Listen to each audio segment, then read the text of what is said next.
Are you not entertained? Is this not why you are here? Ooh, lucky bug. Are you being sarcastic or something, my son? Fool, you should never mix your drinks. What, are you retarded? We'll have to take this abuse much longer. You're a fool! You're a fool! You're a fool!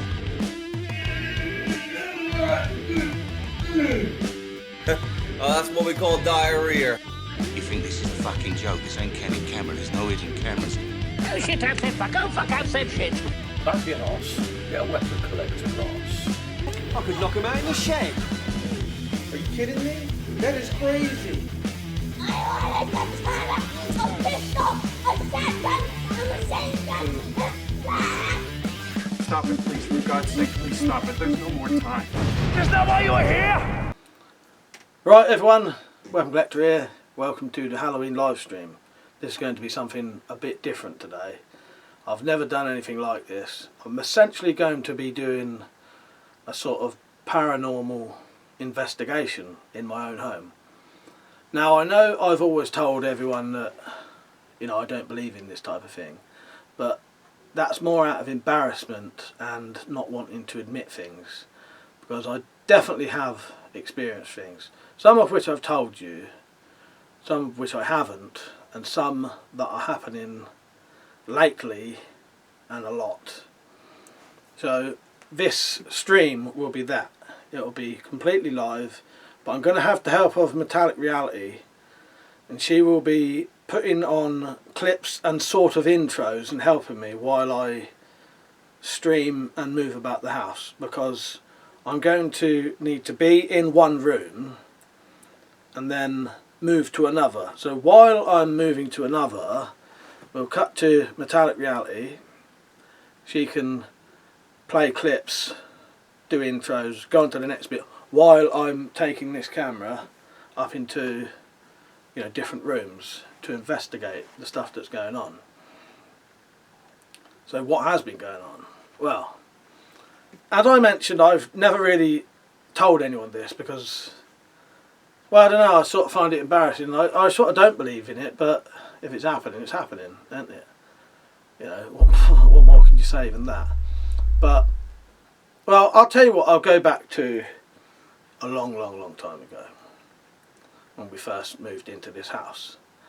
And I've never admitted this, because I don't know whether I want it to be true or not, but someone before we lived in this house did die in this house, and I've never really spoken to my mum and dad about it because I always found it quite, well, it's not a pleasant thing to talk about, put it that way.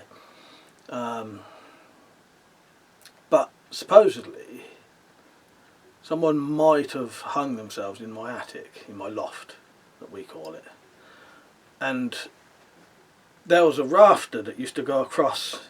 I'll show you this when I go up there. There was a rafter that used to go across just above the hatch, and supposedly, well, I think the reason my dad took that down was because of that. You know, I wouldn't want that there. And over the years, weird stuff has happened. You know, I've heard things, seen things potentially, shadows, figures, felt things in the room watching me. Yeah, it's quite scary stuff, but I don't think you want to admit it. I don't want to admit it anyway. So, seeing as this is happening, I thought, why not try and sort of document it and, you know, let's see. So, some of the things I have done, I have put some CCTV in different rooms at different periods. We'll be able to show you that.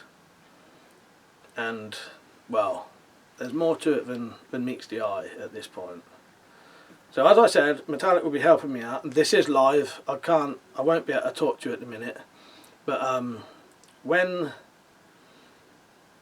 there's longer clips on and I'm not doing anything, I'm just waiting around, I could comment then.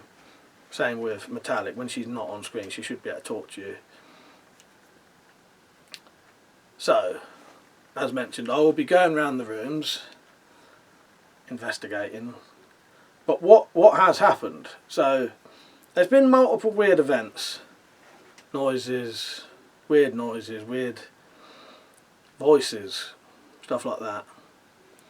And I did find a letter in my house when I was, well, you'll see the footage soon.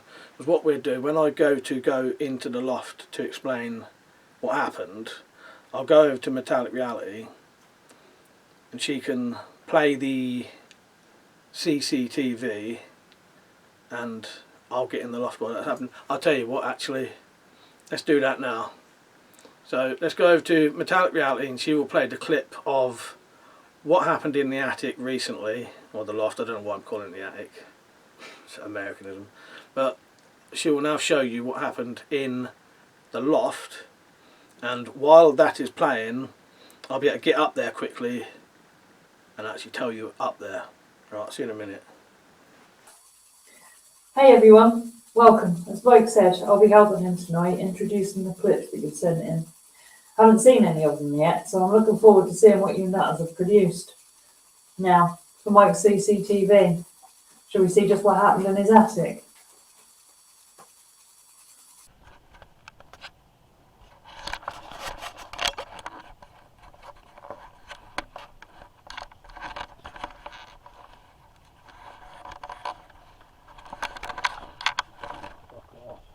Fucking piece of shit.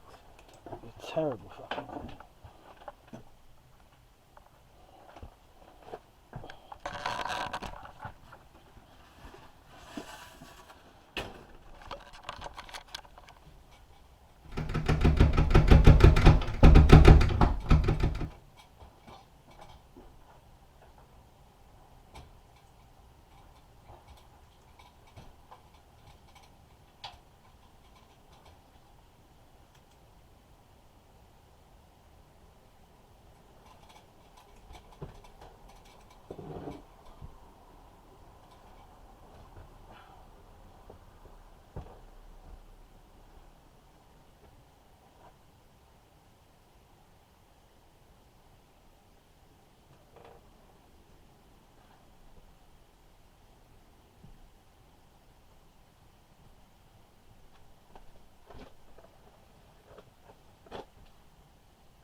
Thank you, Metallic.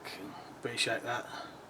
Right, so we're in the attic now, in the loft, and this is where I found the letter. And yeah, very. You'll hear the full content of the letter later. I didn't want to tell you at this point, but from what I've read of it, it's very similar to what was going on. And from what I can gather, well, I say gather, there's some info that's just guessed and some, I don't know, because of the weird shit that's going on. But in this loft, there used to be a rafter that used to go, you can't see this, but it was straight across here, basically, right above the hatch. And for some reason when we moved in, my dad took it down. And now I believe, well, as I say, I don't want to believe it, but maybe someone did kill themselves in here. someone's hung in here anyway. Yeah, and I'm now experiencing very, very strange phenomenon. Breathing, rooms going very, very cold, weird noises, all of the weird sort of horrible stuff that you can sort of justify it in your head that it's not what it is, but especially if you're like me, I don't believe in these things, but something seems to be going on. Let me show you around the loft quickly, just so you can see.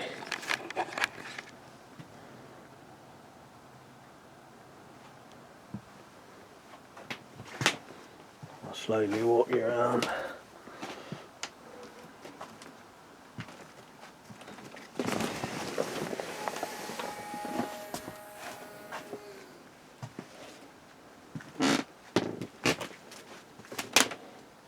Just realised I'm going to get trapped now. Didn't realise that.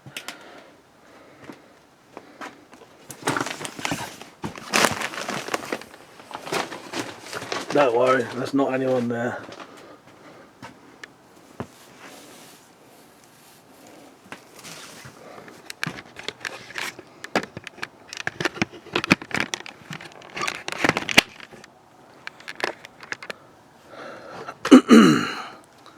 So that's the sort of basic story of the loft. You've seen the letter, you know, the very basic story that something might have happened up here, but I've never known. I've never really asked my mum and dad, because I don't even know if they'd want to tell me anyway. Would you? You know, I know I'm an adult, but yeah. So what I'll do now, I'll hand back to Metallic Reality in a second, and then while she's introducing another clip or whatever she'll do, I'll be getting back down and I'll be somewhere else anyway. Right, see you in a couple of minutes, or it might be more than a couple of minutes, but see you soon. Depending on how long it is saying that, I might be able to start chatting to you, because I've only got to get my phone out. Alright, see you in a bit. Welcome back, viewers. I have copies of the letters that Mike found. I'll be reading them a bit later on, but for now we have Jim M's video, followed by Sam's story. I'm going to check in with Mike now though, just, you know, while he's playing. I'll see you all in a bit.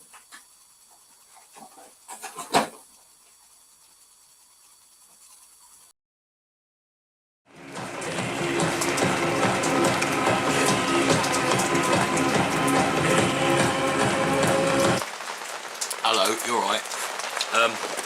I've just been down to Morrisons to do a bit of shopping, hunting, shopping. It's a Sunday afternoon, so there wasn't much left on the shelves. I just picked off a couple of people in the car park. Quite tasty, this. Now, before I get too messy, I'm just going to wipe my hands, and I've got a little Halloween story for you. The Lawyer and the Ghost by Charles Dickens.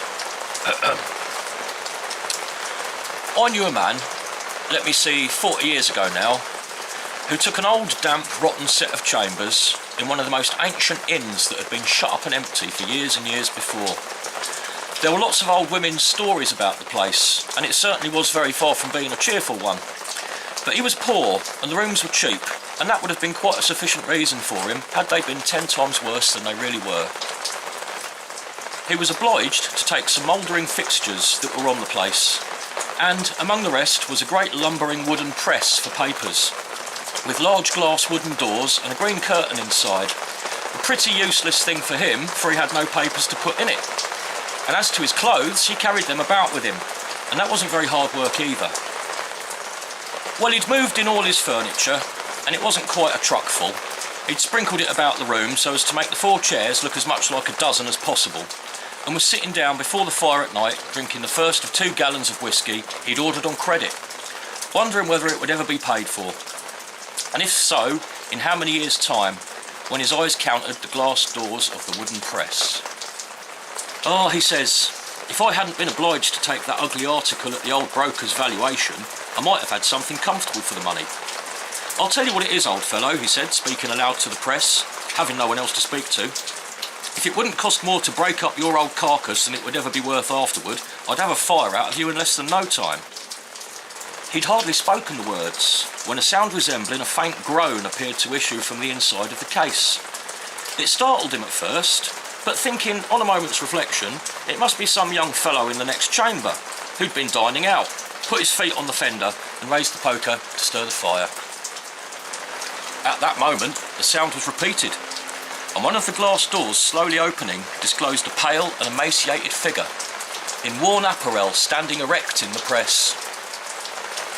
The figure was tall and thin, and the countenance expressive of care and anxiety, but there was something in the hue of the skin, in the gaunt and unearthly appearance of the whole form, which no being of this world was ever seen to exhibit. "Who are you?" said the lieutenant, turning very pale, poising the poker in his hand, however, and taking a very decent aim at the countenance of the figure. "Who are you?" "Don't throw the poker at me," replied the form. "If you hold it with ever so sure an aim, it would pass straight through me without resistance, and expend its force on the wood behind. I'm a spirit." "And pray what do you want here?" faltered the tenant. "In this room," replied the apparition, "my worldly ruin was worked, and I and my children beggared. In this press, the papers, in a long, long suit which accumulated for years, were deposited. In this room, when I died of grief and had long deferred hope, two wily harpies divided the wealth for which I'd contested during a wretched existence, and of which at last not one farthing was left for my unhappy descendants. I terrified them from the spot, and since that day have prowled by night, the only period at which I can revisit the earth, about the scenes of my long protracted misery. This apartment's mine. Leave it to me." "If you insist on making your appearance here," said the tenant, who had time to collect his presence of mind during this prosy statement of the ghosts, "I shall give up possession with the greatest pleasure, but I should ask you one question, if you'll allow me." "Say on," said the apparition sternly. "Well," said the tenant, "I don't apply the observation personally to you, because it's equally applicable to most of the ghosts I've ever heard of, but it does appear to me somewhat inconsistent that when you have an opportunity of visiting the fairest spots on earth, for I suppose space is nothing to you, you should always return to exactly the very same place where you've been most miserable." "Egad, that's very true," said the ghost. "I never thought of that before. You see, sir," pursued the tenant, "this is a very uncomfortable room. From the appearance of that press, I should be disposed to say that it's not wholly free from bugs, and I think you might find much more comfortable quarters, to say nothing of the climate here in London, which is extremely disagreeable." "You're very right, sir," said the ghost politely. "It never struck me that way before. I'll try a change of air directly." And in fact, he began to vanish. As he spoke, his legs, indeed, had quite disappeared. "And if, sir," said the tenant, calling after him, "if you would have the goodness to suggest to the other ladies and gentlemen who are now engaged in haunting old empty houses that there might be much more comfortable elsewhere, you'll confer a very great benefit on society." "I will," replied the ghost. "We must be dull fellows, very dull fellows indeed. I can't imagine how we've been so stupid." With those words, the spirit disappeared, and what's rather remarkable, he never came back. Well, I hope you all enjoyed that. Just a quick little story there from Charles Dickens. Quite a funny one, I thought. I like that. Now, I'm just going to sit out in the rain and chow down on my leg of Morrisons shopper. I'll catch you all soon. I hope you enjoy the rest of Mike's video. Take care.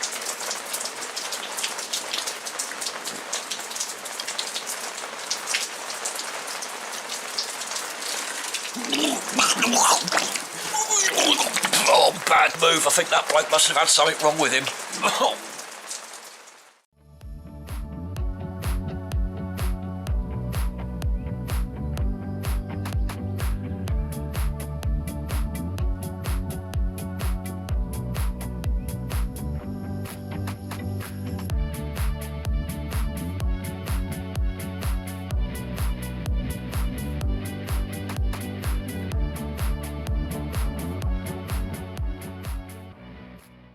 Absolutely phenomenal deal we have for you.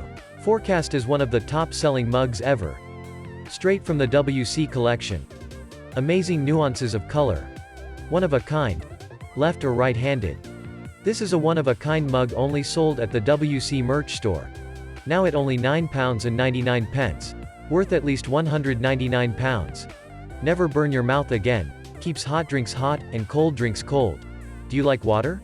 This mug even makes plain water taste better. It's unbelievable. Do not miss out on this absolutely stunning piece. Can hold water, tea, coffee, all liquids.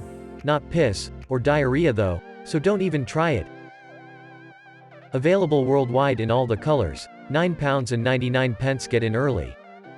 These are selling out like Viagra at an old folks' home.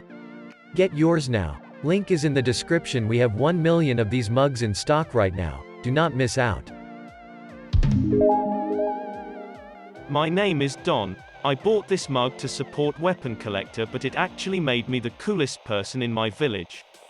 Women are all over me now. I'm like sex on legs to them after buying that mug. It's fucking insane. I highly recommend it. Do not miss out, it will change your life.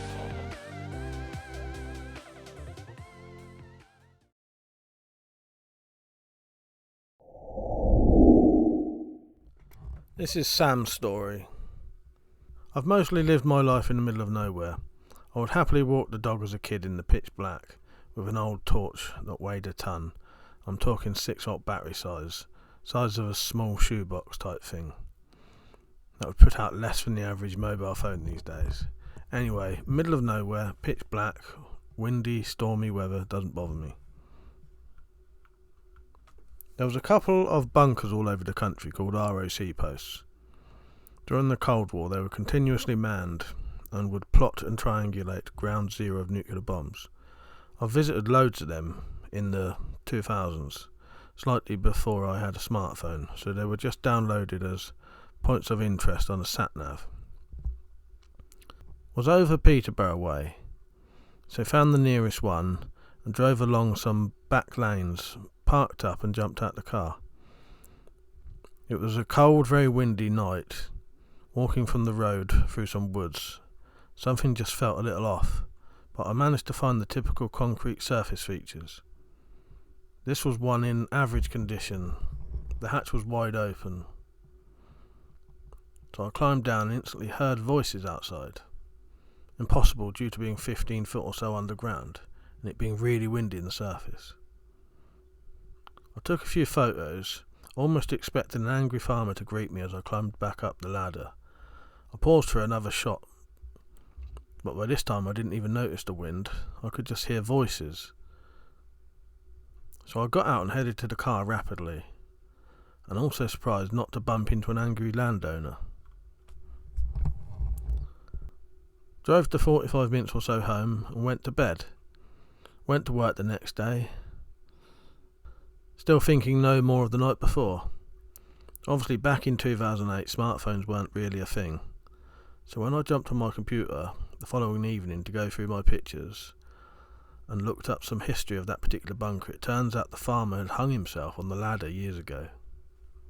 In a large wooded triangle compound on the north side of public footpaths, 75 yards west of Marholm Road, there are some modern farm buildings beside the road at this point. Open, all surface features are intact but heavily overgrown. The hatch is open. Internally there is some fire damage, but the folding table, shelf and cupboard and some wiring remains. Some years ago a local farmer hung himself in the shaft. Opened in 1962, closed in 1968. Right, I'm back in my room now. So before we go on to the letter contents and stuff like that, I thought I'd tell you some kind of phenomenon that was happening in here. So there's been some stuff happening here recently. I've had strange feelings of being watched. The room would go very cold and just didn't feel right basically. And this doesn't happen all the time, but it seems to be getting worse now. Yeah. So due to setting up the CCTV and that, I did actually put a camera in here to monitor myself one night, and well, we'll play that now. Oh wow, Mike, it sounds like stuff's getting really spooky over there. I'll play that file now.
Was there something there? I couldn't really tell. It appears like there's something is in the corner, but is there? As I say, I've had a lot of strange feelings in this room lately, feeling like I'm being watched. The room would be absolutely freezing, weird voices, and saying that, I don't know about you, but I've been hearing some the whole entire time I've been streaming. Weird noises. Have you heard them? I have. I've heard quite a few. They seem to be getting a bit worse, to be honest. Just listen for a bit, see if you can hear anything. It sounds unusual.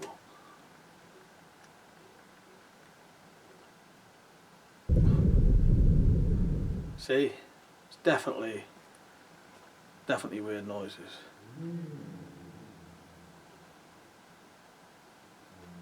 Right, we'll go over to Metallic again. She can introduce the next bit of footage. Okay, Mike, it's time to keep constant comms open now. I need to know that I can hear you at all times. Once I press play on this video, then you call me, right? And then you keep your phone in your pocket, or at least on you at all times, and then I'll be listening in. Alright, okay, viewers.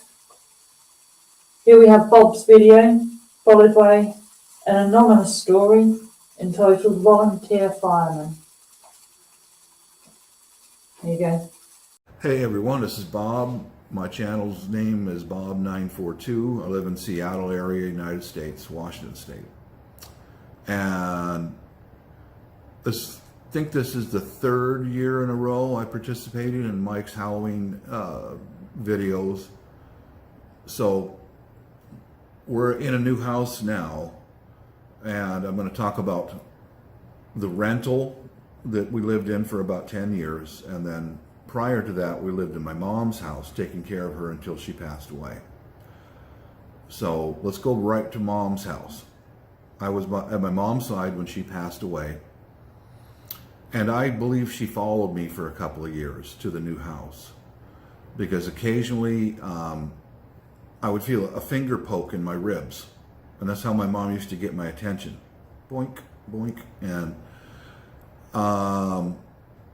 I could smell her perfume that she wore when that happened. And I used to go to an international chat program and talk with different people around the world. And over the course of about a year, 5 different people from all over the world told me that there was a woman standing behind me. You know, and that's how I surmised that that was my mom. I think she was worried about me, you know, I'm her son. But so I began taking lessons from a lady who taught me about spirituality, and I told her that in my mom's house we had a bad spirit in there. This thing was scary, big time scary, and I didn't want that to happen in the rental that we're living in currently. So she taught me about smudging, ringing bells, singing, and prayer. And I said, well, why are you teaching me this? She says, you look at it this way, for thousands of years, every religion has the same things, like the holy smoke, ringing church bells. The Tibetans have their singing bowls and gongs. So there's something to that. So she told me to smudge the house, and before I did that, I recall one night, I was sitting there at my computer at my workbench, and I felt the finger poke in my side. And I just told my mom, I said, Mom, I'm fine. You can go to peace now. I looked right at her and where she was. And she did. She just left. She realized that everything's good.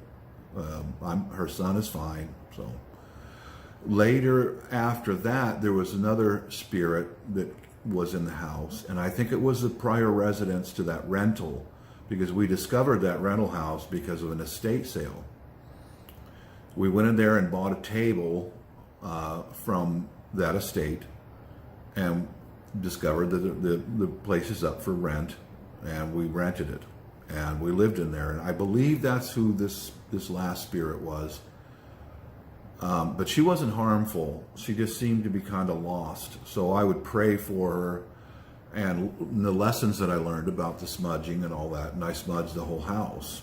And I used to make singing bowls and bells, and I got into a practice of ringing bells when I would smudge. And I had to do that a couple of times, and I think she moved on. But later, I noticed that my cat, she would sleep on a couch in the living room, and she frequently looked at the stairwell off in this direction. She would just stand up and stare in that direction because she could see something. And then she started also looking up at the ceiling of the living room, sitting there staring at it. Sometimes she'd go over to that spot and look straight up. And that was odd. Then what they call shadow people started showing up. So I tried to learn about them as much as I could, but I knew from past experience in my mom's old house, spirits can be good and spirits can be bad. And these shadow people are black. I mean, they are solid black. They're in human form, and anything that's black like that, I don't want it in the house. So I smudged the house several times because I kept seeing them passing from the stairwell across the living room and go out the wall. They're darker than shadows, guys. They're black in human form, but it was like I could see the upper torso of them walking. And then one very profound time was my wife and I were sitting at the dinner table eating, and she had her back to that end of the living room. And I saw 3 in a row with another one following like this in the same pathway. And I asked, did you see that? And she said, no, I had my back turned. And I was telling her about the shadow people I'm seeing. So we both prayed and hoping that got rid of them, but it really didn't. I had to smudge the house more and more, and these things are stubborn. They don't want to go. So the smudging would work for a little while, but then they would come right back and follow the same path across the living room. Sorry, that's the furnace kicking on. But yeah, one night my wife and I went out dancing, and we came home from a date, and she opened up the door to go in the house, and she stopped, and she went, I see movement. I went, okay, yeah, that's it. Now I went and smudged the whole house again. Then I got into a pattern of every morning I would light incense in that pathway, and I would ring those bells that I used to make. You can see them on my channel. I made brass bells, some singing bowls, and I would ring those, and it took weeks, and then finally they didn't show up anymore. Now, I guess they're called shadow people. I think that's what they're called. I don't know what else to call them, but they did eventually leave. But I had to be doing that consistently day after day, every morning, playing singing bowls and gongs and praying and smoke. And they did eventually leave, but those things are stubborn. I don't know, some people, there's not a lot of information about them. Some people say they're good, some people say they're bad. To me, I had bad experience with a spirit in my mom's old house. So I just treated them like, you know, okay, you're going to be stubborn, I'm going to be more stubborn. You know, I would play bells and tell them, the door's open, go, leave. You're not welcome here, leave. But that took a long time to finally get rid of them. So there was nothing really profound in that house, but the shadow people. So happy Halloween, everyone. Take care, and if you have something like that happening, try smudging. There's lots of lessons on YouTube to do it. Take care. Peace, everybody.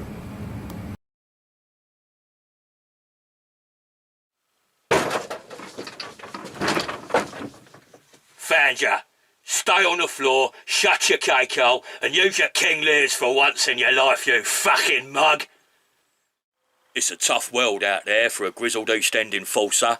If, like me, you need quality accessories that you can rely on, get your ass down to Mad Mike's Quality Crossbow Accessories Emporium. Fucking wallop, son. Get your ass down, Mike's. He'll give you the quivers, he'll give you broadheads, and he'll give you aids. These novelty bayonet cocking aids are a worthy addition to any pistol crossbow setup. Excellent handmade gear at basement prices. Mad Mike's Quality Crossbow Accessories Emporium! I told Mike you'd buy him a coffee. Don't make me a cunt.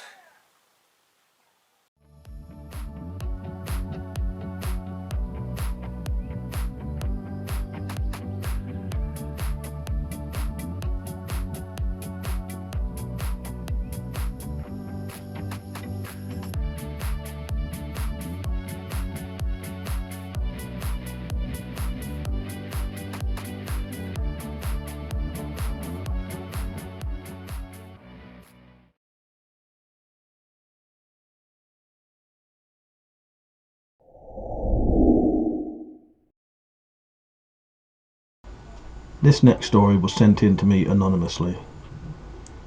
I'm a volunteer firefighter, and one rainy night we got a fire call about a car off the side of the road on one of the back roads.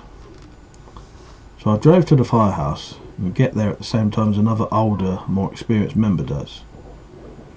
We get inside and throw on our turnout gear, the typical fireman outfit and helmet. Quick, since it's pouring down and we don't want to get soaked. Also, it's bright and reflective, so we're seen in the dark when we get there. Anyway, we hop into one of the small quick response trucks and we're on our way. As we pull up, we see a car still there running, maybe 10-15 foot off the road. It's not that far at all, but you can tell it's rolled on the road and it's a little smashed up. So I hop out, and as I hop out, I make eye contact with the driver still sitting inside. It looks like he's waiting for us, and I give him a quick nod, saying hey, basically. I grab a couple of cones that are on the side of the truck right next to me to put down between us and the car as I jog over, just as an extra safety measure for us. The driver seemed to just stare at me as I jogged over. I get to the car and I say, hey man, are you okay? Right after I say that, I realise that he's already dead. Turns out he'd had a heart attack, or some kind of medical emergency which caused the roll and crash. I kind of just stood there for a bit like, damn. Not necessarily scary, but creeped me out a ton to think that this guy saw me, and I acknowledged him. Turns out he wasn't looking at me, as he was already dead. And the image of that kind of stuck with me for a bit after that.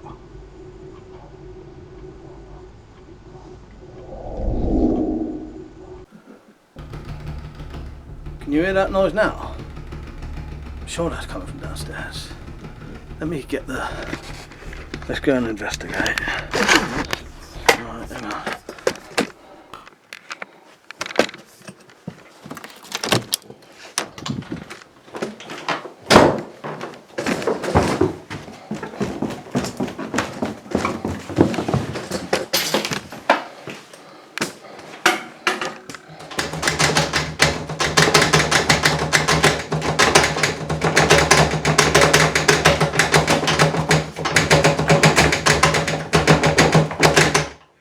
What is going on? Fucking hell.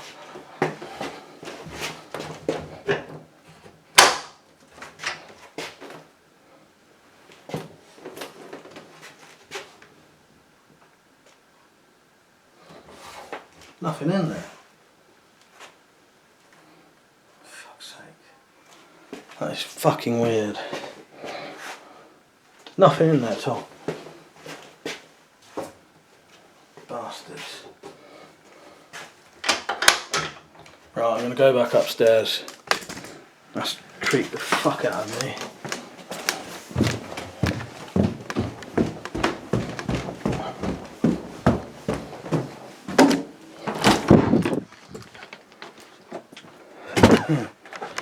Sorry about the camera moving like this, but you know, if I'm going to be live, not a lot I can do about it if it's while I'm doing stuff. So, oh, I tell you what, I should have just gone straight back to Metallic. So I'll tell you what we'll do. We'll go over to Metallic now. Play the next clip. Alright, Mike, just give me 1 second, I'll get these on and I'll be back to you, okay? Hey viewers, this is Liam's video and a story written by Zed. I'll see you all in a few. The video's on, Mike. Mike, you alright? Hello, so this is going to be a scary story for Mike's Halloween video. Now, this isn't something that actually happened, but he said it'd be okay to upload. It's sort of a weird nightmare I had that sticks with me. So as you can see here on my ceiling, there's a bit of a spider's web, and it's always been there. It's one of those ones now and again I clear off and the spider always seems to come back and make it. Doesn't really bother me. But I had a nightmare involving spiders in this room, so maybe that's the key for it. So it started off, I was laying in bed down there, and out of the cracks of these wardrobes came loads and loads of spiders. Now initially in the dream, and obviously at the time you don't know it's a dream, I can see a bit of a web there, look. So maybe that's what partially caused it. I was sitting there, you know, I'm in bed, sort of laying awake in the dream, and I saw a couple of spiders coming out, and I wasn't happy, I didn't want to sleep there anymore. So all I did is I moved my bed a bit, I pulled it out from the wall, and I put it in the middle of the room. But then, I started looking up at the walls, and there was more and more spiders' webs all around the room. More and more of them. So I thought, can't put up with this, I'm going to go get my hoover. So I got a vacuum cleaner out, and I decided to start hoovering up the webs. Now, in reality, I don't actually like killing spiders. If I see any that are actually big and annoying, I normally just put them outside the house, but, you know, because they actually eat flies and things that are actually much worse than the spiders themselves. But, yeah, so I went to hoover them up, and as you can see, more webs up there. And what ended up happening was I tried to start, you know, sucking these spiders' webs up. Oh, this is quite a big web. I didn't even notice before I started doing this video up there. So I was trying to suck up these spiders' webs. And, I was doing that, and I was noticing more and more, like, thicker webs coming everywhere. Like dirty, great big blankets hanging from the ceiling with massive spiders crawling all over and made you feel itchy. And these webs, and the spiders, I was trying to suck them up and they were just clogging the hoover. There was just too many spiders and too many webs. And eventually the hoover stopped working, and then out from every little corner of the room, hundreds and hundreds, like thousands, millions of little and big spiders started crawling all over me. Reminded me of a bit of cockroaches in Creepshow. So there you go, it was only a nightmare, but it's my little entry into Mike's video.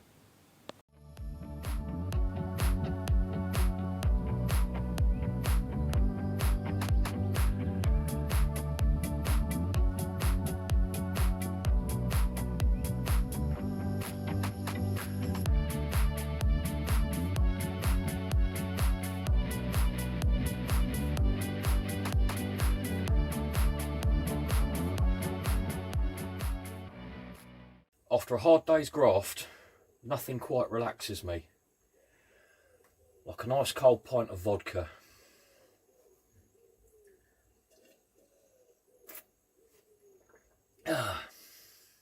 God dear. So don't be an arse. Get a weapon collector glass.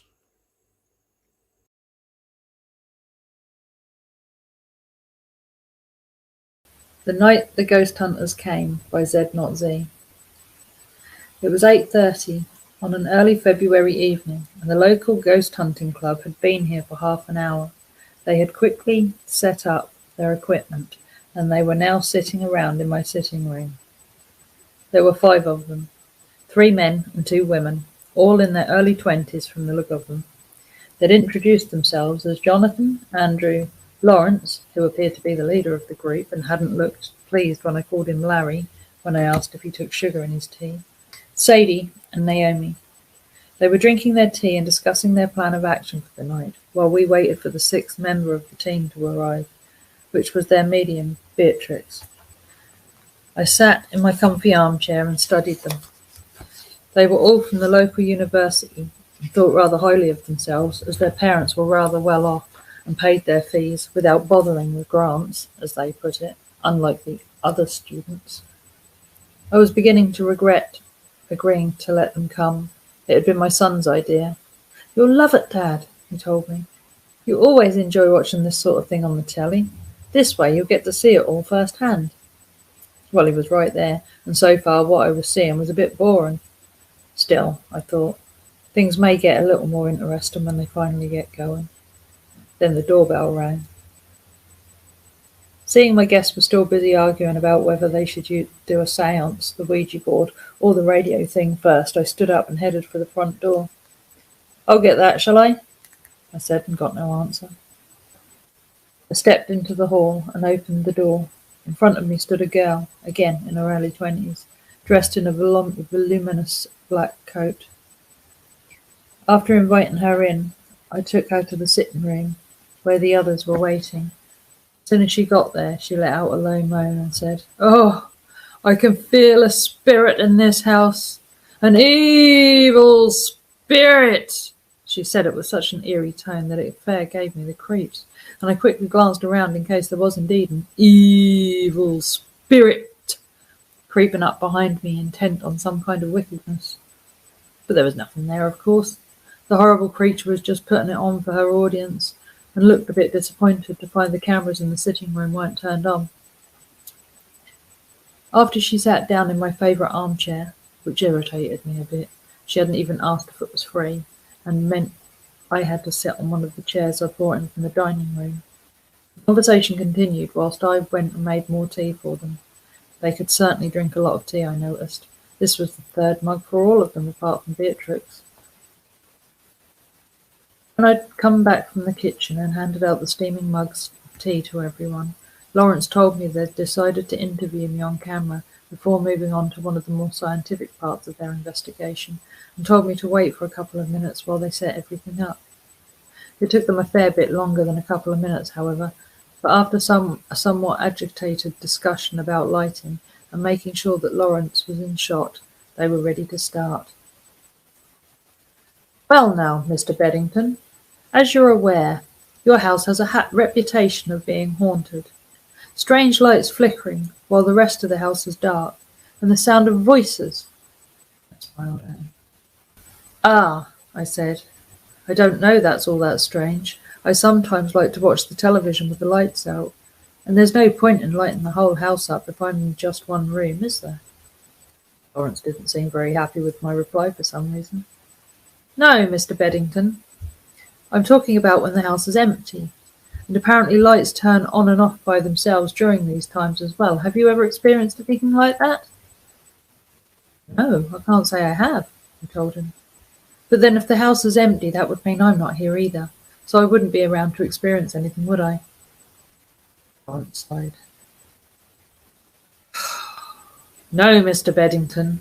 I meant, have you experienced lights inexplicably turning on and off whilst you've been here?" "Oh, right, I see," I said with a laugh. "Silly old me. Of course you meant that. No, I can't say I have." Lawrence seemed a bit disappointed, but carried on. "I see. Well, have you noticed anything strange at all?" "Like what?" I asked him. "Oh, things moving on their own, going missing, only to turn up in strange places."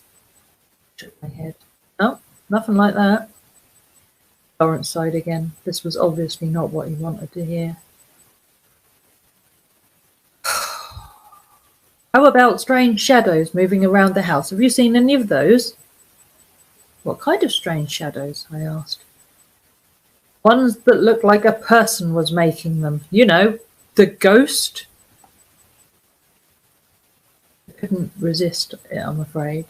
Oh, yes, I said. I've seen him a few times. He wasn't a shadow, though. That got them sitting up, I can tell you, just as I thought it would. I heard Beatrix take a deep breath and quickly continued before she could start her evil spirits thing again. He looked like a pleasant chap, not at all evil. You've actually seen the ghost? Lawrence asked in a shocked tone. Well, why didn't you say that earlier? You didn't ask me, I replied, holding back the grin that was threatening to spread itself across my face. If you had, I would have told you then. For some reason, my reply seemed to irritate Lawrence, and he made a sort of sound before continuing. Perhaps you could tell us what he looked like, he asked. I thought for a moment and then said, I'd say late middle age, hair going grey and just under 6 foot tall. Lawrence smiled for the first time tonight. Did you notice anything else about him? What was he wearing, for instance? Clothes? I told him. Ordinary clothes for someone of his age? I didn't pay much attention to him, to be honest. Lawrence looked slightly disappointed again. No signs of injuries, like he'd been murdered or something? I shook my head. No, nothing like that. Lawrence tried again. I don't suppose he said anything to you? I shook my head again. I'm sorry to disappoint you, but no. And they were only fleeting glimpses, really. Lawrence stood up and gave a little sigh. Fleeting glimpses. That's a pity. I was hoping there'd have been a full manifestation. Still, that may happen yet. We'll see if we can entice him out. I thought that was a bit of a rude thing to say. Entice him out? Made him sound like they were trying to coax a cat out from under a bed with a piece of fish or something. I said nothing. Are there any particular places in the house where the ghost has appeared, so we know where to start looking? Lawrence asked. Oh, I've seen him in several places, I said. Here in this room, for instance. I knew I felt a presence in this room, Beatrix said excitedly. I feel he's very close to us right now. Jonathan looked up from the monitor he was looking at. That would explain the lower temperature in this room, Lawrence, he said. It's definitely cooler in here than in the rest of the house. He paused before continuing. And it does fluctuate a bit. Ah, that would be the heat, I expect, I said. It's always playing up. No, said Beatrix firmly. He's here. My spirit guide, Pam, has just told me, and he's a bad one. Suddenly she went rigid and cried out, Oh, he's trying to take control of me. Get him off me, Pam, get him off me. And then she dropped to the floor and thrashed around on the carpet, shrieking, No, I won't let you. Be gone, be gone. Now I have to actually admit, this frightened me, and Jonathan saying, The temperature's dropping rapidly, didn't exactly help either. There wasn't anything to be seen apart from Beatrix's writhing, but there are some spirits that never show themselves. These buggers always seem to turn up when ghost hunters are around. Damn sneaky, I call it. Why don't they just show themselves? All in all, it was quite traumatic. Eventually, though, Beatrix stopped her writhing and stood up panting. He's gone for now, I think, she said weakly. But he may return. Everyone be on your guard. To be truthful, as far as I for one was concerned, her warning was quite superfluous. I had every intention of being on my guard. The thought of some invisible bastard creeping up on me was not something I found particularly comforting. After everything had calmed down, Beatrix had a restorative swig of whatever was in the hip flask she pulled out from under her coat. They all sat down and discussed their next move, and once again tea was requested. As I entered the kitchen, I glanced at the boiler and noticed that the thermostat had gone wrong again. That explained the sudden drop of temperature at least. But all the same, I still felt nervous. After all, you never know who or what may pay you a visit, do you? As I left the kitchen with the tea, I saw Lawrence, Jonathan and Andrew standing outside the downstairs toilet. It's all the tea, Lawrence said, looking at me, as if having to relieve himself was my fault. I mean, really, they were the ones who kept asking for the stuff. It wasn't as if I was forcing them to drink it. So once again I couldn't resist. Oh dear, I said, trying to sound concerned. I do hope everyone's being careful. I've seen the ghost in there as well. There was a squeak from the inside of the toilet, and Lawrence quickly shouted at the door, "Don't worry, Naomi. If anything happens, we're just here. You're perfectly safe." I had to turn away and grin.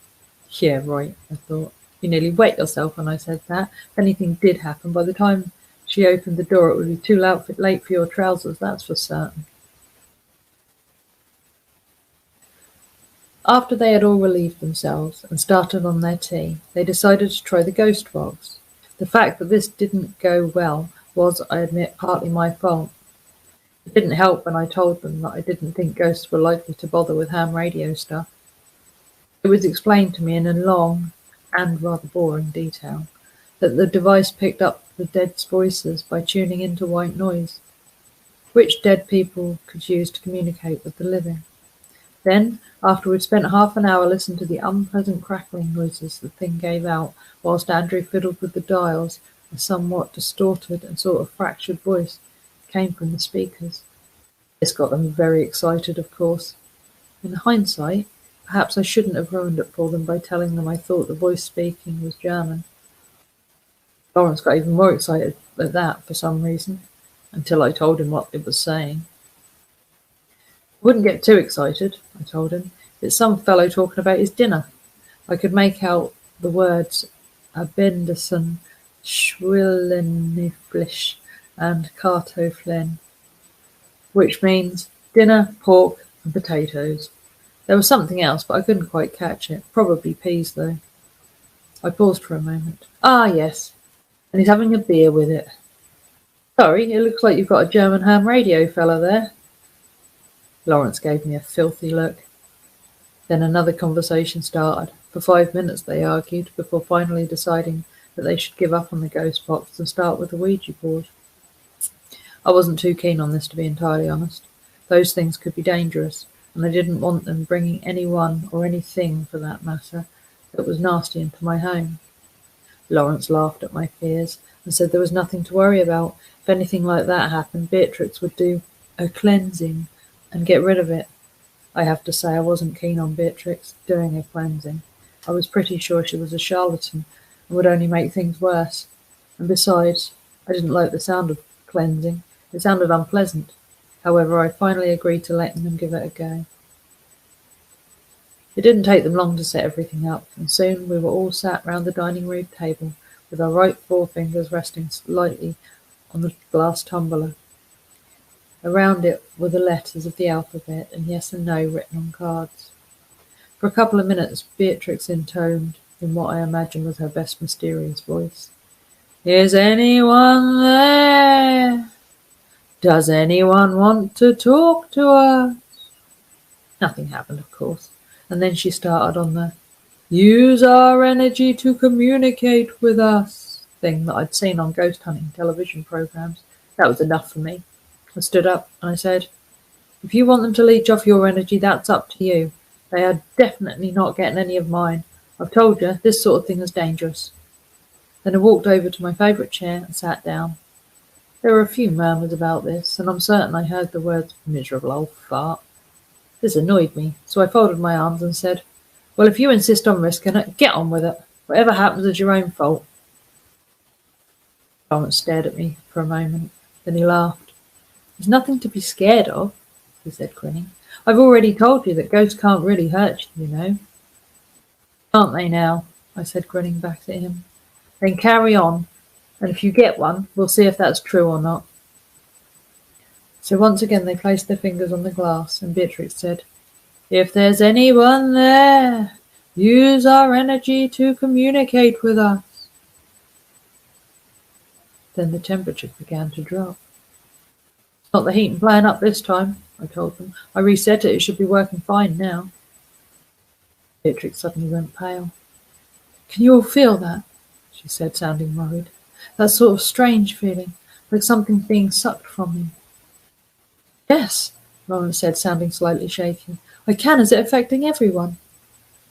Everyone around the table agreed that they could feel the same thing. "Great. That means we're making contact," Lawrence said when the glass moved. "It's working. Cool," Naomi said excitedly. Lawrence glared at her for a second and then said, "Shh. No one says anything. Let Beatrix do the talking."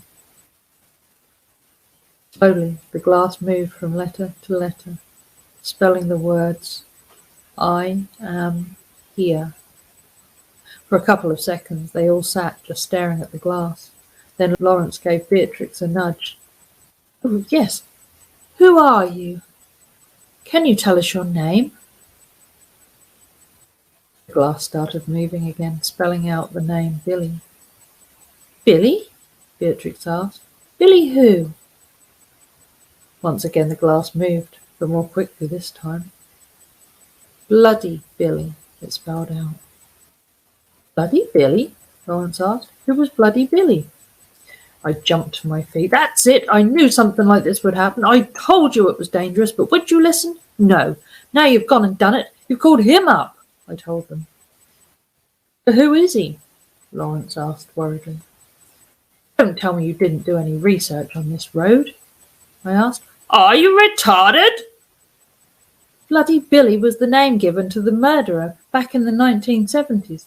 He killed 3 young men and women over the space of 2 years.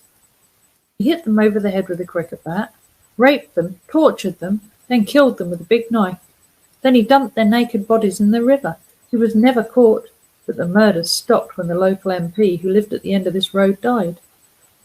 Nothing was ever proven against him, but everyone guessed that it was more than a coincidence and that things were hidden from the public. And now you've gone and called him up. All their faces went white as they heard this, taking their fingers from the glass and staring at it in horror. And Sadie began to cry. Lawrence tried to calm her down, telling her it was all right. Ghosts couldn't hurt the living. Then the glass shot across the room and shattered against the far wall. Sadie immediately fainted. Then the Ouija board rose into the air and shot across the table, hitting Loris in the back of the head. As he spun around in surprise, Naomi said dryly, Looks like this one can hurt the living, wouldn't you say, Larry? I was beginning to like Naomi. Calling Lawrence Larry certainly earned her brownie points as far as I was concerned. But why is he here? Lawrence asked, his voice shaking. Why isn't he haunting his own house? That's why you should do your research, I said angrily. There was a by-election, and naturally he started with his own road. But he died before he even got halfway along. And guess which doorstep he died on? Lawrence's face went even paler, and he looked towards Beatrix. Beatrix, he said in a frightened voice, start doing a cleansing. Then they all ducked as one of the chairs lifted up from the floor and started flying in circles just above their heads, as if trying to choose a victim to crash into. Beatrix, who looked as scared as everyone else, called out, Quickly, everyone, form a circle with me and hold hands. They all rushed to her, and standing in a circle held hands. Then Beatrix noticed that I hadn't moved from my chair. Quickly, Mr. Beddington, come and join us. Not a chance, I told her firmly. He's left me alone so far. It looks like you lot that he doesn't like. Then I paused for a second before adding, Maybe he does like you, as victims. You're all around the same age as the others after all. Forget about him, Lawrence shouted. Just do something to save us. Beatrix shrugged her shoulders and started to intone something that sounded like, and probably was, gibberish. I don't think that's going to work, I told them. A Roman Catholic priest did an exorcism here 10 years ago, and it looks like it didn't quite take, because you idiots called Billy back. They didn't like the sound of that, I could tell. Nevertheless, Beatrix kept chanting. Slowly things started to calm down, and finally it seemed as if everything had returned to normal. Beatrix gave a sigh of relief. He's gone now. I can't feel his presence anymore, she said quietly. No, he's still here, I said with certainty. He's just playing with you. No, he's gone, Beatrix replied. He's disappeared, I can tell. I wish that miserable, awkward old sod would disappear as well, Lawrence said, giving me a nasty look. Well, of all the nerve, I thought, and after all that tea I made for them as well. To say I was annoyed by this would be an understatement. So they wanted me to disappear, did they? Well, very well then. So I did. Slowly. A good 15-second fade out. I must say, remembering the expression on Lawrence and Beatrix's faces will make me chuckle every time I think of them. In fact, their response to what they were seeing was priceless. For several seconds, they looked at me in disbelief, rapidly followed by horror. Then Sadie woke up just in time to faint in terror once again. Just before I finally faded from sight, I wiggled my fingers at them and said quite loudly, "Boo!" All I can say is that they might not have been very good at ghost hunting. They never once asked me why I wasn't drinking any tea for a start. But if they made an Olympic sport out of fleeing a house at speed, this lot would have been gold medalists. All apart from Naomi, that is. Now that is really cool. Can I come back again? She said excitedly, as Andrew grabbed her by the arms and dragged her towards the door. I partially came back and nodded. Meanwhile, Lawrence and Jonathan grabbed Sadie and carried her limp form with them as they made their escape. Certainly, if you'd like to, I said with a smile. As I said, I quite liked Naomi, and my son recently got divorced. And I think him and Naomi might get along very well. Of course, Bloody Bill was my own invention. There had never been anyone like him in our road, but it certainly gave them a bit of excitement. And if they hadn't been so rude, that's all the excitement they would have had. And of course, I would no doubt get told off by my son when he got home. Oh, and naturally, all the film they took will turn out blank. I made sure of that. And anyway, perhaps they will have learned that being polite is always a good idea, especially in haunted houses. After all, ghosts are people too, you know, and you can never be sure just who you're talking to now, can you? The end. You'll have to excuse this room a bit. Some of the kids have been playing in here. But I thought I'd come into my front room to tell you some of the stuff that's happened in here over the years and recently.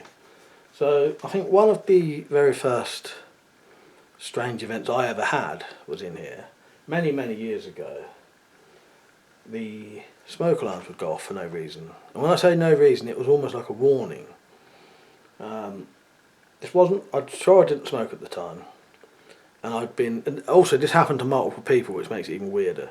So, in this room, sat just there, I don't know if, you can't quite see the chair, but sat there, or maybe on that sofa, I can't remember, but it was before we had that actual sofa. And just as I was about to fall asleep, the smoke alarms would go off. Beep, beep, beep, beep, beep, beep.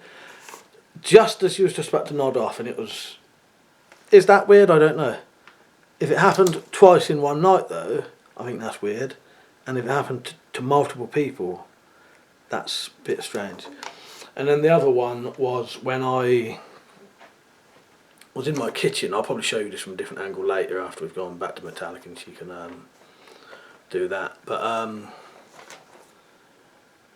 I've seen what... Well, I've always said it wasn't what it was. Again, I'm a skeptic, you know, I don't believe in these things, but, you know, when it happens, what can you say, really? But I've seen a shadow run out of this room at me, enough to make me go, oh, like that, because it felt like, it looked like it was running straight at me. But then it sort of disappeared as it came to me, and then I sort of felt alright, if that makes sense, because there was nothing there anymore. So, I don't know, but those are some of the things that happened in the past. Things have been moving in this room lately. You know, I say that, there's kids in here a lot playing, but stuff seems to go missing in this room. Or you can put, say, a book down, turn around, and then when you look, the book is now over here. So, now that is, yeah. Things move, weird sounds, get sounds coming from the fireplace, weird noises. And also the kids have started drawing weird pictures, which I don't like at all. In fact, it drives me mental.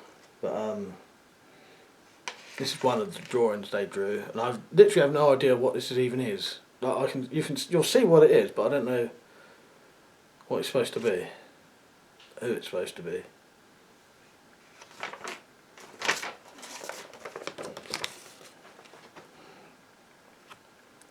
that is definitely someone with blood red eyes and a knife in their hand. It's dripping blood. And that was drawn for me by a 4-year-old. That's not normal, is it? Tell you what we'll do now. I'll move out of this room and I'll go back upstairs, but we'll just stay on camera for a minute. Yeah, right. We'll go over to Metallic in a minute. Hang on. I'll just shut this up so I don't need to go in there anymore.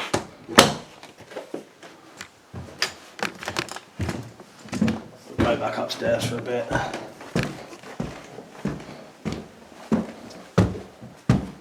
Oh, fucking hell. What the fuck was that?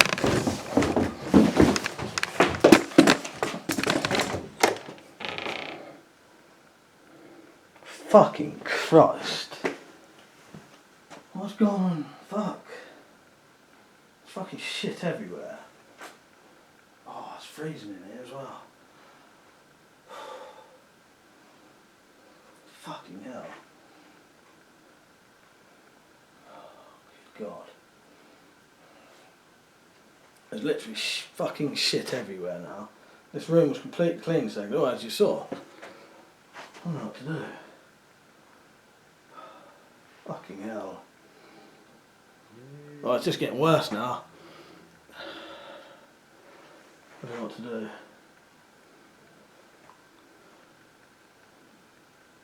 Let's go back to Metallic for a bit. I'll try and regroup somewhere. Jesus, Mike, that wasn't spooky, that was plain bloody scary. Make sure you keep all your exits clear in case you have to leave the house in a hurry. Hey viewers, I'm sorry I don't have much banter for you tonight. The situation is much more severe than I'd expected. Right, here's a video from Timbo66, followed by Irishman's story. I'm going to have a chat with Mike while I play these. I'll see you all in a bit. I don't really believe in ghosts and ghoulies. I've been a care worker for, God, nearly 30 years. I've dealt with hundreds and hundreds and hundreds of dead people, and I've worked in a lot of places, obviously, where a lot of people have died. And I've stayed in a haunted house, I've been around an old asylum that was supposed to have been haunted, never had a problem. Worked in places, 100 buildings of 1820, one of them was built in. It was a TB hospital, never had a problem. Until one day, and I still can't explain this now, it spooked me at the time. I don't worry about it now, but it really spooked me at the time. I was working in a nursing home for people who had acquired a brain injury. There were, failed suicides, car crashes, bike crashes, assaults, a lot of very sad stories, a lot of issues to deal with, but a very interesting place. And one day a lady was admitted, and we'll call her Jane, and she was a care worker as well, so it was a bit more personal then. And Jane's story is, like a lot of the stories in that place, was tragic, absolute tragedy. She had moved quite a long distance to be with a fella she'd met, but she didn't really like driving, and this was out sort of where they were living was a fair way from where she was working, so she had to drive. And the first week, this fella decided, okay, I'll drive you there, but after that, the weekend, we're going to practice driving it.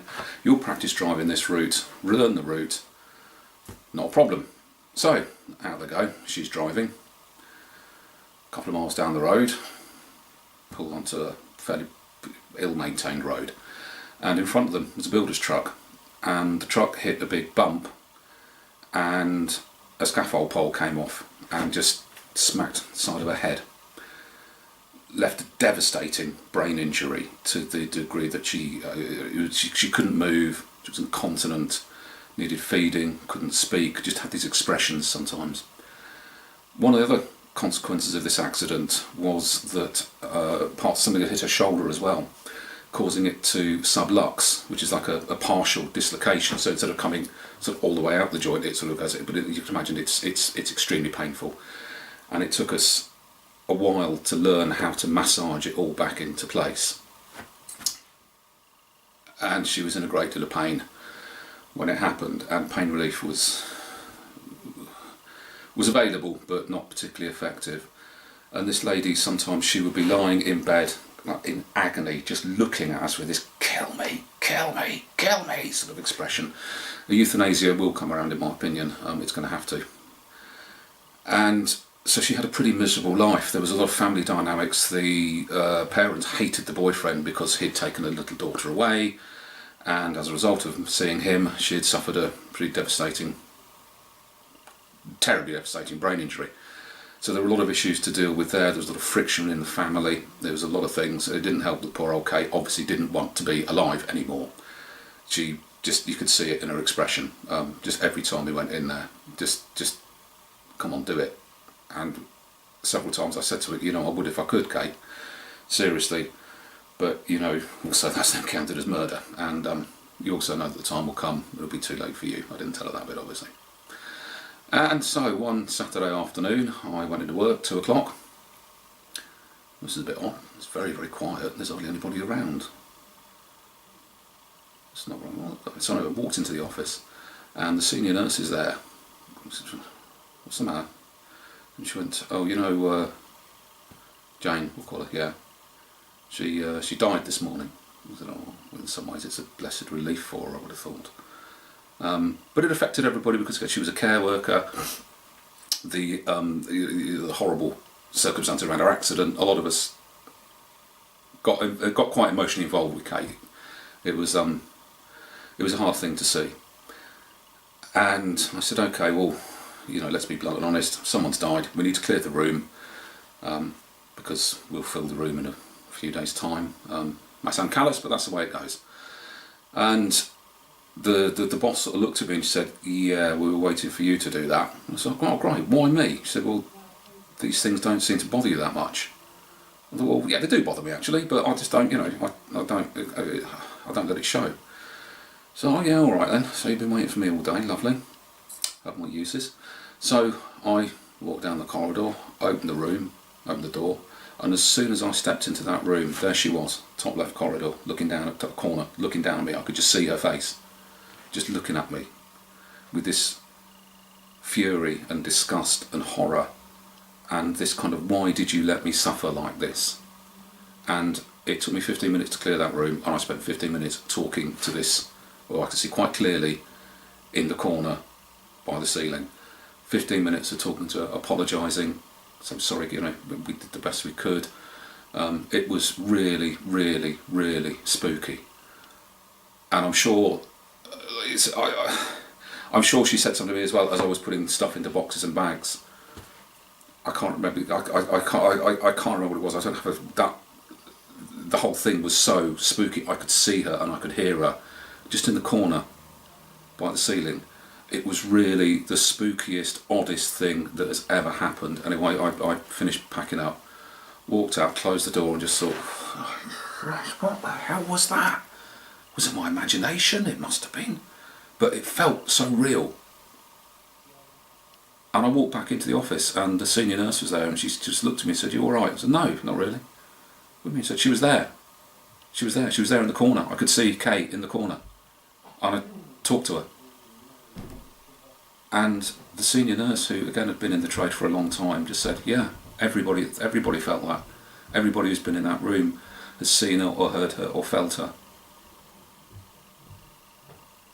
And we never talked about it again. But it was the eeriest thing I've ever experienced.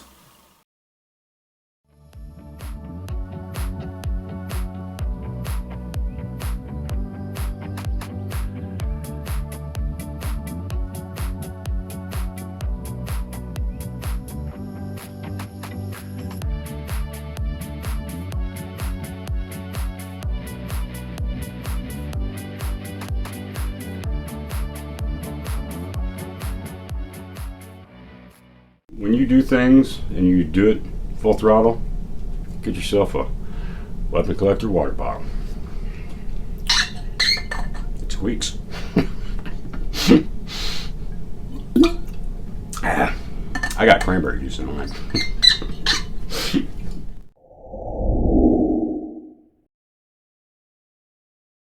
This is Irishman's story. He says, "Hi Mike, here's my ghost story for the Halloween stream. This is a true story that happened to my parents around the mid-1960s. It was when they were going out with each other, and they were aged about 16 or 17 at the time. My parents lived a few miles apart. My father lived in a larger village with plenty to do there. My mother lived in an area surrounded by farmland. You know the kind of place. A mile from the nearest bus stop and a mile and a half from the nearest shop. It was normal for my father to escort my mother home on the bus if they were out after dark, as there was no way she would walk up the unlit country road from the bus stop to her house on her own in the dark. Usually he would walk her home and stay for a cup of tea with her family, then walk the mile back to the main road where he would try to hitch a lift home if the last bus was gone. If he couldn't get a lift, then it was another 3 miles walk home. Now let me paint the scene for you. From the main road where the bus stop was to my mother's house was about a mile. The road has fields either side with hedgerows both sides of the road. About halfway up there were some stables with a small yard, and about 20 yards after that is a gate into the farmer's house, which is set back from the road. Across the road from the stables are 2 gates separated by a stone wall with adjoining fields. After that there was more fields until you came to a row of houses, and my grandparents' house was about 200 yards further on. One night as they were walking to my mother's house from the bus, and they got to the area where the stables are. Now I'm going to use the words my mother used when she told me about it in the mid-80s. She said a black dog appeared in front of them and walked towards them. As it passed, it disappeared. They then ran the half mile to her house, terrified of what they just witnessed. Now I was about 14 years old when she told me this, and I knew my mother could be a bit gullible.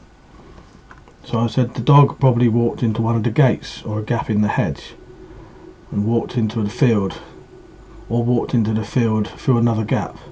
She said no, it wasn't a real dog. It didn't look right, and what your father saw was as the dog was walking towards them, it was getting bigger and bigger, till it was about the same height as him when it disappeared. As I said, she could be a bit gullible, but my father was more level-headed, so I asked him about it, fully expecting him to say it wasn't true. However, I got a strange response. He said he didn't want to talk about it. It wasn't like him to say that to me, so I told him what my mother had told me, and he said, "You know the whole story, I've nothing to add to it, that's it, I don't want to talk about it." Years later, maybe 15 years, my younger brother heard the story and had the same reaction I did. He wanted confirmation from my father, but he only got the same reply. He wouldn't talk about it. He just said, "You know the whole story, I don't want to talk about it." Now I don't believe in ghosts, but my father's reaction made me believe they'd seen something that night that they couldn't explain. I've moved into the kitchen now, because this is another place where some of the weird events happen. Often you can actually hear voices coming from the sinkhole. We'll leave the camera on here for a while to see what we can hear, but many times I've heard what sounds like voices coming from the hole.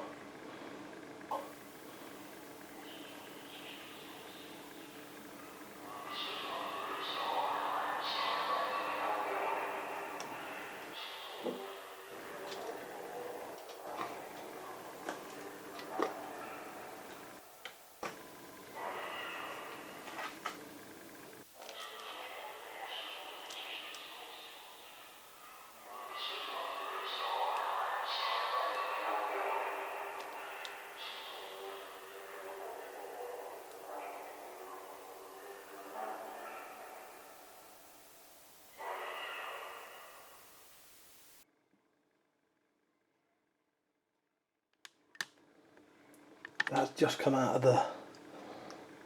Can't see this, but the blood has just come out of the overflow.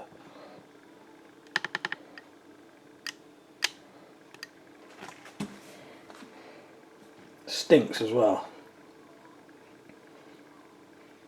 Absolute disgusting smell.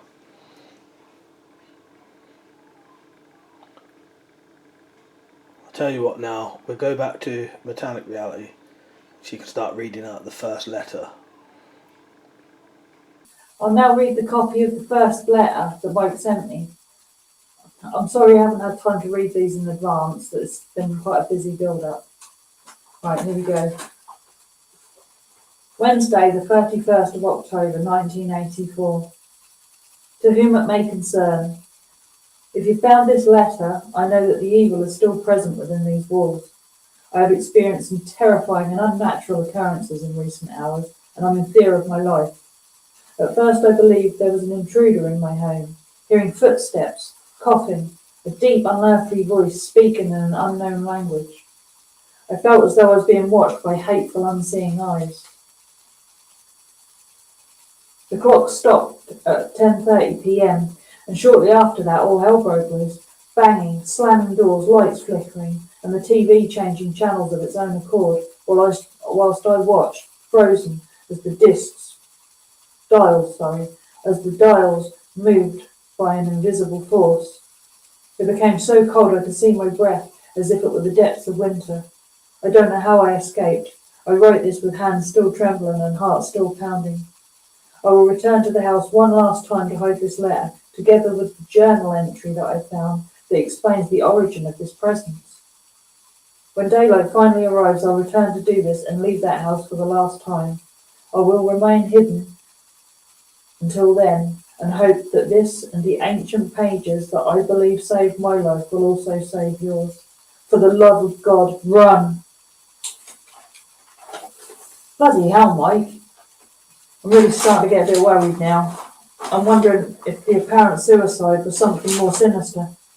Maybe he didn't hang himself after all. Please don't go back up in that attic. Cleaned my hands now. I don't know why I wanted to put my hands in that shit. Fucking stinks and it's disgusting.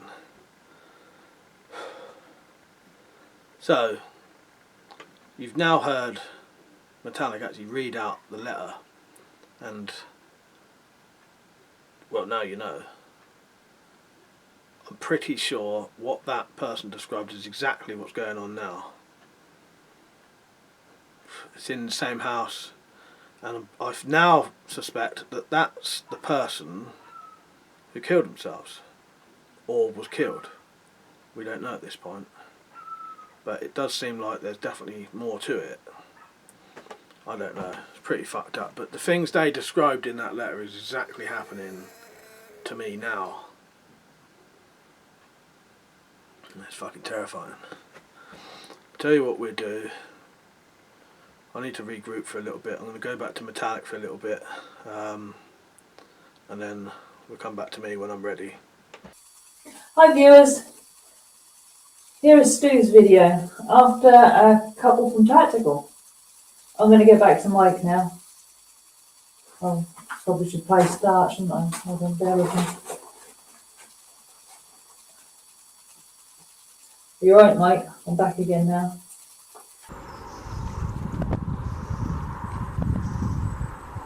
Right, this is Ersden Cemetery. When I saw that glowing red ball, I mean, two members of my family.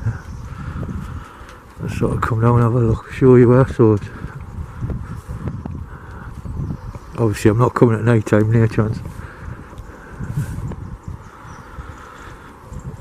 There was a big mining disaster here. I'll look it up for you and probably put it on the screen. I think it was 37 guys were buried.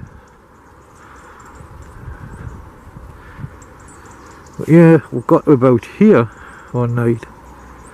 If you can see the tree line there, that's the path. And we could just see this glowing red ball coming towards us, swinging like a miner's, you know, like a lamp. It was weird, like, you know, the old-fashioned oil lamps. And we looked at each other and we thought, nah, can it be? Oh, and it got closer and closer. And it's when it got about there. And there was nobody there, you could just see this glow. That's when I was scattered.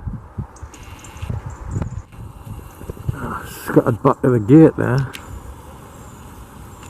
to find the gate was locked. So, you've never seen a fat man vault a fence so quickly. Try not get any names, show a bit of respect.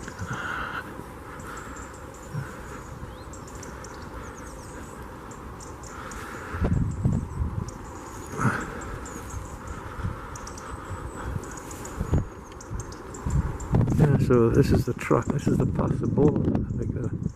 Still don't know what it was. I'm not saying it's supernatural, but I certainly came towards it at night. Up this path.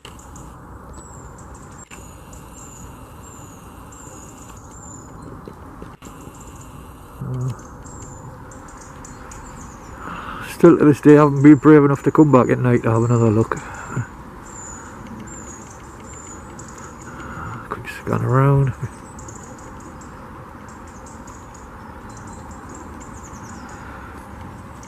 So any suggestions what you think it might have been, stick it in the comments.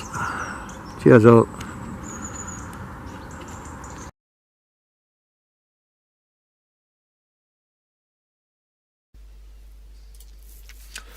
Willington Mill.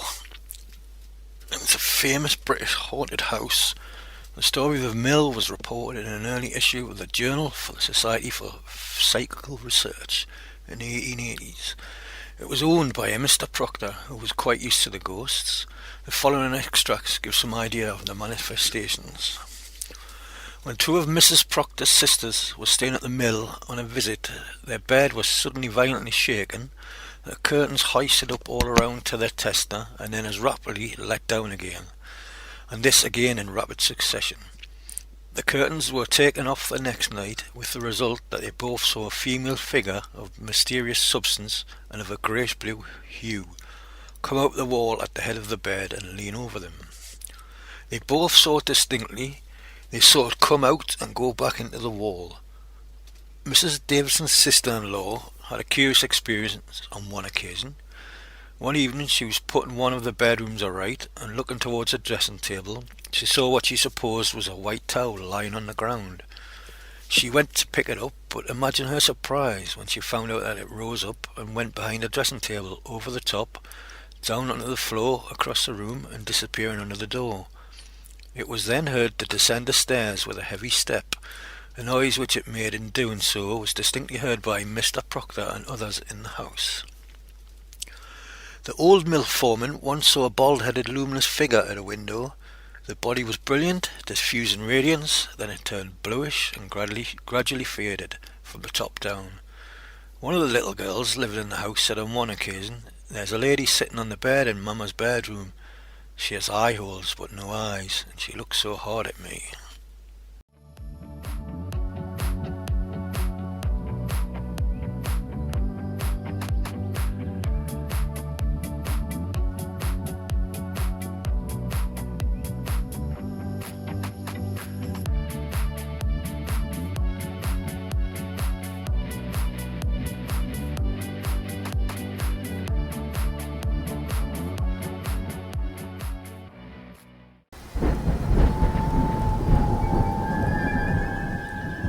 You know me, it's frightening how many spirally books I've published. And here they are, all two of them.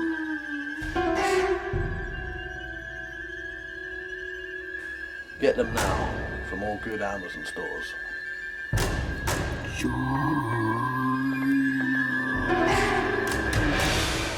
From W.C and Z, we introduce the Tales from the Spyroverse. If you only buy one Spyro book, buy these, which is all of them. To order, just click the links in the description.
be alright. I'll be alright.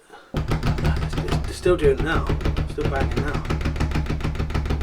It's getting worse. I'm gonna have to have a look. No, don't worry. I'll be alright. Hang on. I'll call you back in a second. Hang on. Can you hear that? Fucking hell! Right.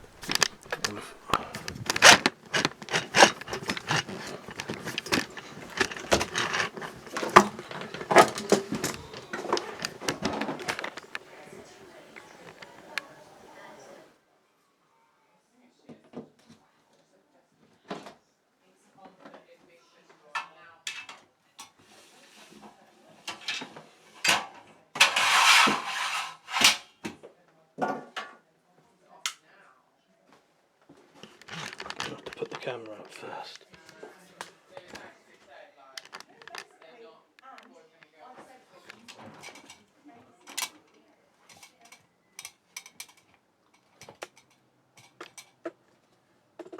God.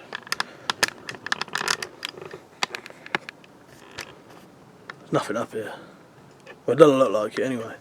That was the hatch. It was banging like that just before I come out, and then when I looked, it stopped. Oh, it's freezing cold up here though. I mean, I don't see anything up here. I hope not anyway. But it feels, I don't know.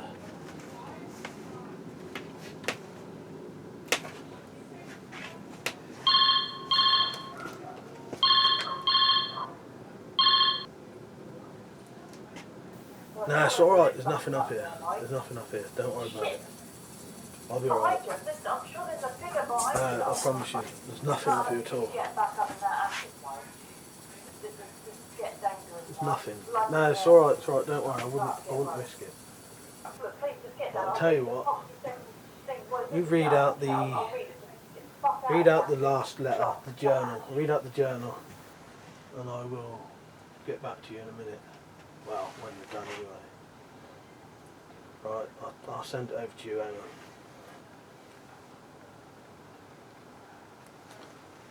I'm going to go back to Metallic now. She's going to read out this journal entry that we got with the letter. Might explain things even more to you then. And I'm going to have a look around. Hi viewers, as you saw earlier, Mike found this envelope with that earlier letter that I read in it, together with some pages from an old journal. I'm just going to put this down because I don't need it right now. Yeah, so what I'll do is I'll read out this journal entry, and apparently this is going to tell us what is actually going on. Right, so Thursday, the 30th day of October, in the year of our Lord, 1884. Today, dear journal, I entertained a very unusual guest. He had the appearance of a tired traveller, belying his rather grand attire and dignified air. He was clearly a man of significant substance, but beneath his authoritative gaze, I felt his frayed weariness. It was mid-afternoon, and I was tending the children in the garden, making the most out of the bright autumnal day.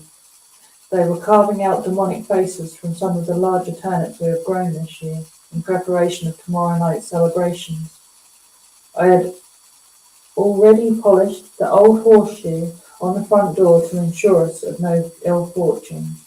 I did this morning whilst I was completing my chores, which I did today with a sense of bubbling excitement. I do so love this time of year. I talked with the children about all the parlour games we will play when the whole family arrive this All Hallows Eve, distracting them from their grumbling belly and bad memories on this day of fast. They are mainly looking forward to the feasting. Well, this goes on a little bit, but just bear with me. It's a bit difficult to read as well as proper old-fashioned writing. Right, hold on.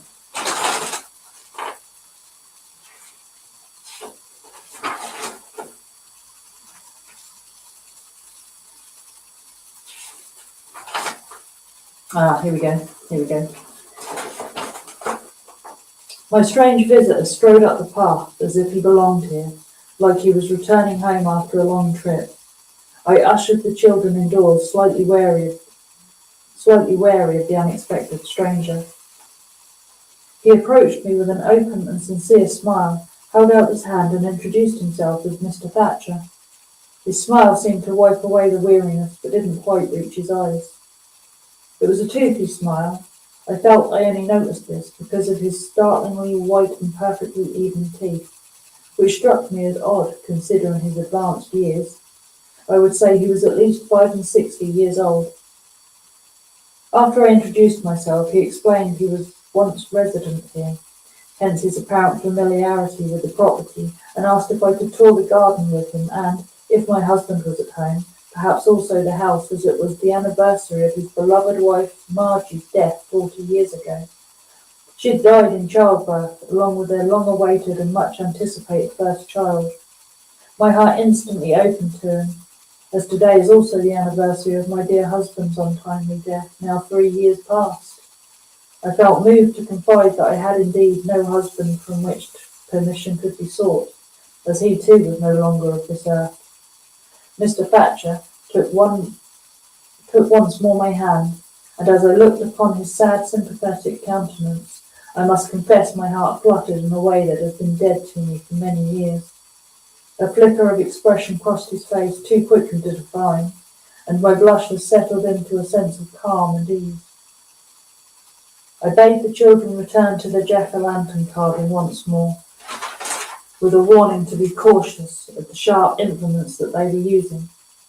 Mr. Thatcher and I took a turn around the pretty garden, him indicating various spots where his dearest Margie had nurtured her thorny roses here, her hive garden there, with all the love and attention that belonged to the unborn children her barren body could not produce for her.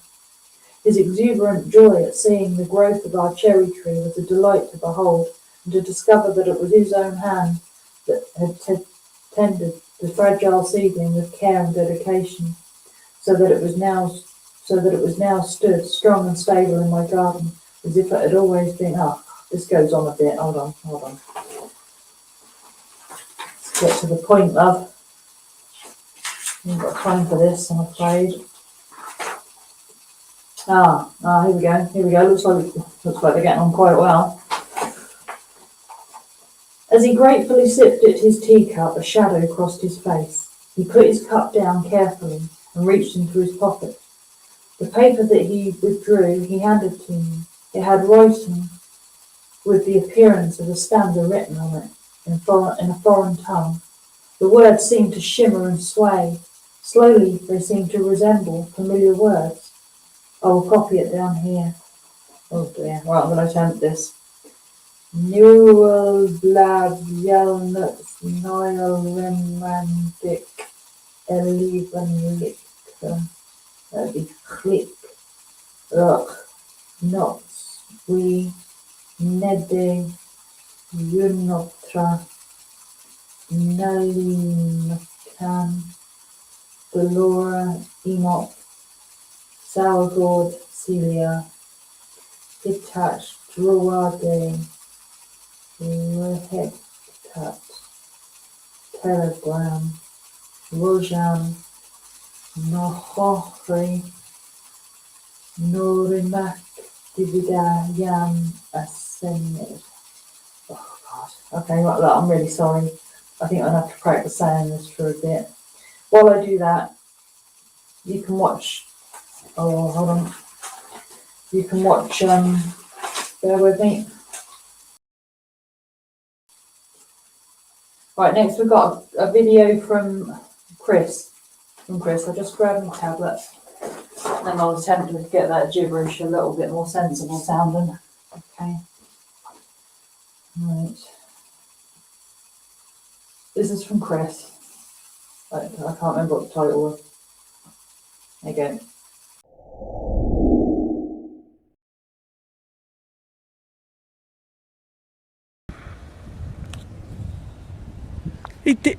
You just saw that, didn't you? Yeah. I just seen that with my own eyes. Can you turn the light back on?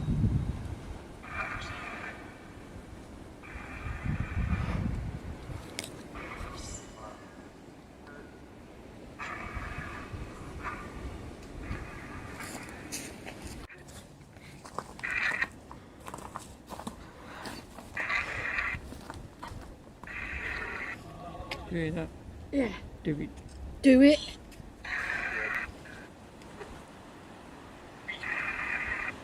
Let's see. There's no one in there. There's nobody in there, is there? Because it's locked. You want to get that on camera so that it's locked? Yes. Whoa. Hello? Yeah. As you can see, it's locked. What, come again? That's never happened before, has it? Can you turn that light back off for us? Whoa. Wow. Just as you said that. Thank you. Yeah. There you go. Is that recording? Yeah. Can you turn it back off again? There you go. Thank you. Got it here. Yeah. Went back off. Oh. What? Oh, let me try something.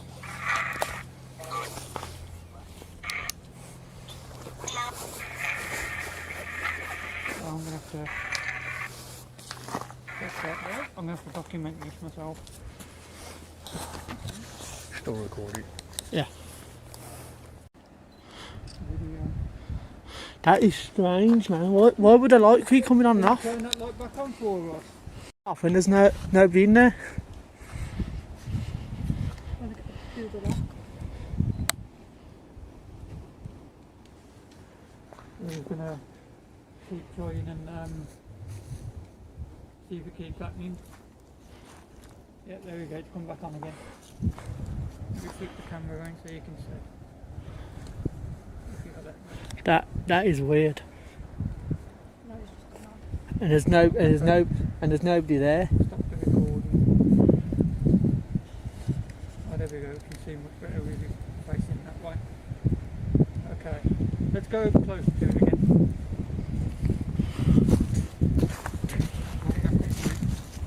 My camera's trying to focus on something. Yeah.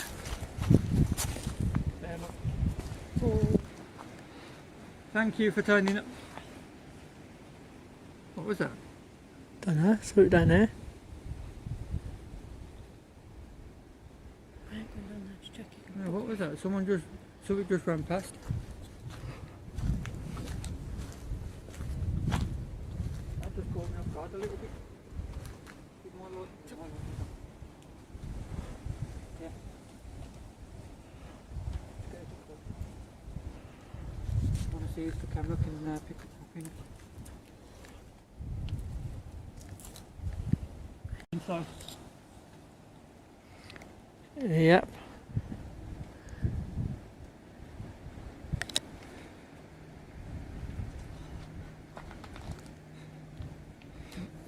So guys, I'll see if there's anything in there.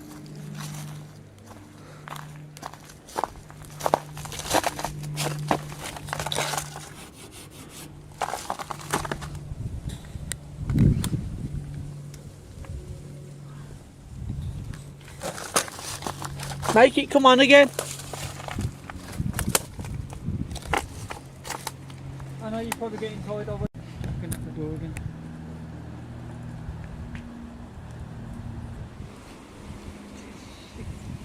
And my camera just keeps going in and out of focus. Yeah, and mine. Got anything?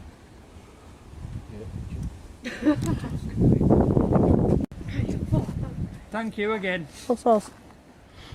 Just blinding someone who's with us. Thank you. Your poor eyes are okay. We will leave you in peace now. Let you rest. Yep, thank you for doing all that. We'll see you soon on the next adventure. Nieuwe de lab, hjälp nats, nila rembarak, eleven, lycka kruka notsu, nedde, yonnokata, nalimakan, delora, imok, salgoda, Silja, hitak, truada, relaktak, teragram, Rodjam, Nohoga, Noremak, Divada, Yam, Aseret, Noshtigoch, Sirob, Surut Zil, Zanus, Ixia. Ni would love, Yeltnats, Nila rememberat, Eliven, Likekaperchach, Nete,